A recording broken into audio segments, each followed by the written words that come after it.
anong ginawa niyo? Anong gagawin mo sa pandemic? Upo ka lang sa bahay. Siyempre, magtrabaho ka. Nakakita ko ng mga opportunity Opo. ng pandemic. Tuloy-tuloy kami talaga. Yun lang, madami kang Zoom. Meron kami nagawang project sa Nigeria, puro Zoom lang eh. Ganun po. Ano po yan? Yung Port din? Port din, oh. Port din. Opo. Tingnan nyo nga naman, ano? Pero malaki ho ang investment na. Ang port investment malalaki. Malalaki talaga. Meron po kayong sinasabi lagi na always be prepared Totoo yun. during crisis. Oo. Ano po?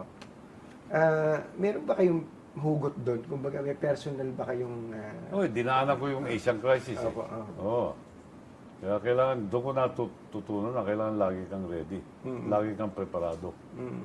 Kasi hindi ka naman kailangan mag-prepare para sa boom eh. Opo. Ang kailangan mag-prepare mo para sa crisis. Kung kayo po ang tatanungin, magkano ang dapat na ina-allot sa emergency fund? Hindi yun eh. Kailangan solid yung balance sheet mo. Aha. Habang magandang ang environment, habang lumalaki, kumikita ka, i-solid mo yung balance sheet mo. Huwag kang utang ng utang. Ang gobyerno, utang na utang. Yung gobyerno yun eh. Yun naman talaga ang gawain ng gobyerno eh. Mangutang.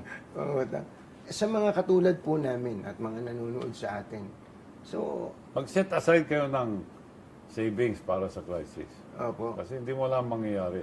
Mhm.